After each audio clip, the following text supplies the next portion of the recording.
If we come around here, our next tree that we're going to feature, we're seeing it from the back, but this is Peking lilac, Syringa pekinensis, and it's a true lilac. It's in the same family and the same genus as the small shrub lilacs that you see. It has a really beautiful, if you come closer, you'll see really beautiful cinnamon to amber bark color that is mildly exfoliating. And exfoliating just means that it peels. And you can see that it sort of peels off, and it grows up to 40 feet tall or taller. This one has been here quite some time too.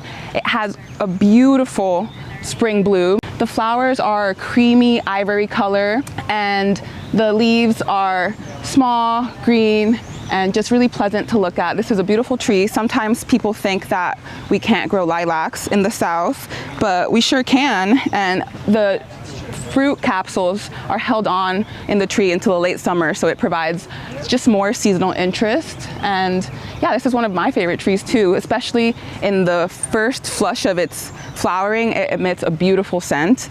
Some people are divided. Some people think it's too strong and don't like it. I love it, but it really does sort of smell it a little bit now. You can smell a little bit now, yeah, because it's still holding on to some of its flowers. So really wonderful tree.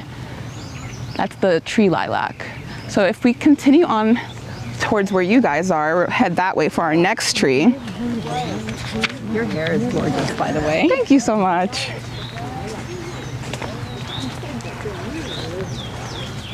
So right here, sort of behind me, is our next tree that I wanted to point out. This is the Eastern Joy Lotus tree, Magnolia lotungensis. It's native to China in forests of elevation 700 to 1400 meters. It is really unknown or sort of rare in the trade. Not many people have this tree, but it is showing potential as a street tree according to the IDS, the International Dendrology Society. That is an organization that studies trees around the world. Trees and shrubs, I should say, and they have a really amazing resource called treesandshrubsonline.org, where you can learn about all of the trees that I'm talking about and just a bunch of other information. But they are saying there's promise of this as a street tree due to its beautiful, upright, tall, narrow habit. It's evergreen, it holds on to its leaves, and it has beautiful white flowers with a red center. So just a really nice tree, one of the best here in the gardens, and it has shown very little to no winter damage, so potentially a good tree for our future. So as we keep going into the lawn, our next tree is actually right here next to the house. Sometimes it can get hidden by everything else around it, but towering above the house is let me just make sure, Exbucklandia tonkinensis. Kunming champion is the cultivar.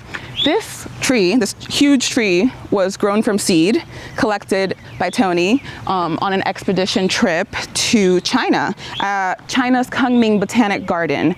There he collected some seed and it was distributed, and only one seed germinated. You're looking at that one seed. This tree is over 26 years old, and it was thought to not be cold hardy. It was thought to not survive, or was not going to survive, but here it is, standing tall and proud. It has beautiful leathery leaves and inconspicuous flowers. It's in the witch hazel family, so its flowers are sort of small and spidery, similar to witch hazels, but very non-showy. You can't really see them that well. It is named Kunming champion, again, because of its remarkable genetics. It was attempted to be grown at other arboretums, and they were unsuccessful. So this is really an example of a true champion. Let's see. Oh yeah, its leaves are alternately arranged, which is sort of rare for that family, the Hemimalidaceae family. So it's just a unique specimen, something rare that we love to have next to the 49 house, which is where our offices are. And it's just beautiful how it just towers over everything, despite it being doubted. Right over here, our next tree is the Turkish fir, and that is Abies bornmuelleriana. I have to practice that, it's a mouthful. It's an evergreen conifer. It can grow 50 to 80 feet tall and have a 10 to 15 foot spread. And It's again remarkable because of its densely layered structure, creating this sort of conical shape. It's actually growing in popularity with Christmas tree growers, just because it's overall more tolerant to warmer climates. Here it's planted next to the gutters, so in a lot of texts you will read that it doesn't really enjoy having too much moisture around the base. Tony read that and decided that was a challenge he wanted to overcome, so he planted it right where it would get a bunch of moisture. And it's thriving, it's doing perfectly fine. It's been there a long time, just like other trees here.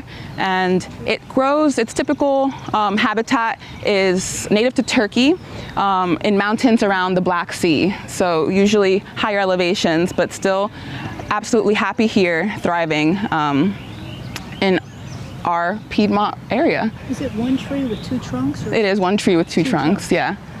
Yeah, I'm an arborist, and I would have tried to correct that probably, but like I said, this is a collection-based garden, so a lot of the trees don't have typical structural pruning. They are let to sort of grow and experiment, see how they're going to react to our environmental conditions. So our next, this is the Turkish fir, Turkish fir, Abies bornmuelleriana. Yeah, if you just look up Turkish fir, it'll come up. It is so pretty. I love its form. It really is like a well-behaved conifer tree. It's just staying a perfect little triangle. So our next tree is actually through here, through this path where we'll follow along. And this is sort of a large tree shrub, and it's one that is well known, the holly. This is Ilex chinensis, the kashi holly. It's native to China, Vietnam, and Japan. It can grow 40 to 50 feet tall. Here you can see it at its maturity, and similar to other hollies, it produces that beautiful red berries that are so attractive in the garden, and also has small inconspicuous pink to lavender flowers. This cultivar is cherry ice. The flowers are sort of light pink, and it's just a beautiful tree. It has multiple trunks, which is the normal habit. It wants to grow with multiple trunks, sort of like a big shrub, and it's been here at least 40 years or 20 years, I guess, I don't know, because the garden was originally planted and designed in 1996. So our next tree, we can actually follow that path. I'll meet you through there. This is Machilus thunbergii. It is a sturdy evergreen tree, like I said, native to parts of Asia, where it is renowned as a tree used for timber and also as a tree that produces mako. Mako is a powder that is used to make mosquito repellent incense. And I spent 6 weeks in Japan doing organic farming and volunteering, and you really don't see a gardener without a piece of sort of a tool with an incense burning inside. Every gardener walks around with some mosquito repellent incense in the summer, and it's a really beautiful thing that comes from this tree. Like I said, it's an evergreen. It has a sturdy structure, and the beautiful green leaves emerge sort of a bright bronzy color in the spring, and it has that really nice pink petiole. The petiole is the stem attaching the leaf, and it's just a really wonderful tree. As you can see, the what are those called? The woodpeckers enjoy visiting and sort of foraging in there for little critters. But anything else I wanted to mention? Oh, this tree grows in coastal areas where it's native, and it does tolerate saline soils. So that's another, potential option if these trees ever become widely available in the trade. But at least we can enjoy it here, where it's been given an opportunity to reach its mature growth. So it is huge, yeah. Yeah. And what's its name? It's called the Japanese bay tree. Oh, Japanese bay. Japanese bay tree, yes. It's in the same family as the bays, and yeah.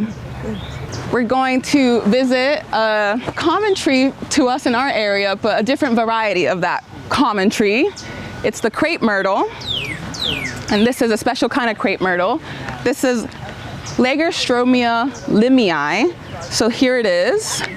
As you can see, it differs from our common crepe myrtles planted around our yards because the bark is less showy or ornamental, but this is a very important and useful parent plant in crepe myrtle breeding. It has some leathery, thin leaves, kind of far out of our reach, but you can see that it does have that same common crepe myrtle bloom. And this one, I don't believe it has a cultivar.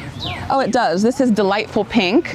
So I would assume that those beautiful flowers up there are a pink color. According to the IDS, this makes a fantastic container plant. Obviously, it's huge and it wouldn't do well in a container now, but I'm assuming when it's relatively small, it does make a fantastic container plant because it produces a really showy, bright orange fall color.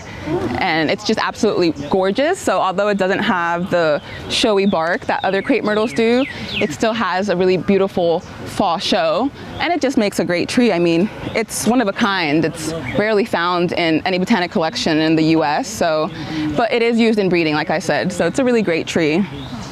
Now, one more tree that I wanted to highlight.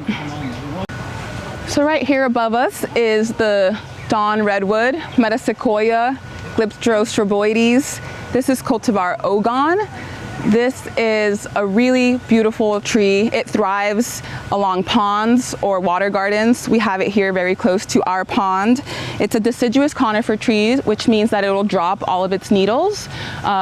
Ogon is a 1974 introduction, originally found in Japan. The word Ogon translates to gold coin. So this is an attribute that it has in the spring when it first flushes out. It has really bright light yellow needles that turn this chartreusey color. And in the fall, it'll turn a fiery orange, and then all of the needles will fall down. Its common name, dawn redwood, comes from it being thought to have originated at the dawn of time due to fossil records that were discovered of this tree that were 50 million years old. So it's one of our ancient trees, one of our fossil trees. And here we have, I think, several, yes, it's sort of like an alley. But they are just absolutely magnificent trees, fast growing. They stay that pyramidal shape. They grow up to 100 feet tall with a 25-foot spread. And I just absolutely love them here. They create a beautiful display around our pond and water garden where they thrive. And like I said, a quick grower, more quick than a few other ones, and just an absolutely beautiful tree. And then last tree, as a bonus, I wasn't planning on talking about it, but since we're here, right behind you is a cousin sort of a Metasequoia, the Taxodium, the bald cypress. This is a cultivar named Pendens, which is different from the weeping form. This one has sort of a horizontal spread.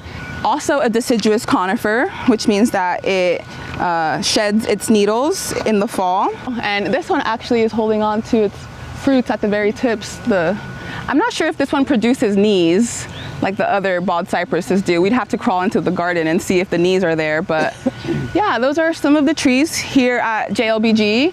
I have more information on them, so if there's interest, I could do another talk on more trees. It was so great to have you, and if anyone has any questions, I'm happy to answer them. Thank you so much for your attention and your time. Is that like cones at the very Yeah, those are the cones at the very top, at the tips of the leaves of the trees. Yes? But they're not any love. Yeah, I'm not sure why that is, actually. You said the bay tree they burn for insect repellent? Yeah, the Japanese bay tree, there's from the bark, they produce a powder called mako, M-A-K-K-O, that they use to make a traditional mosquito repellent incense. It smells so good. Honestly, I'm thinking of ordering some. It comes in like a coil, sort of like a spiral, and it burns from one end, and it just like burns all the way around, and it leaves a spiral sort of ash shape, which I just think is beautiful. I think spirals are a really great shape in general, so yeah. Any other questions? All right, well, thank you so much. Appreciate it, yeah.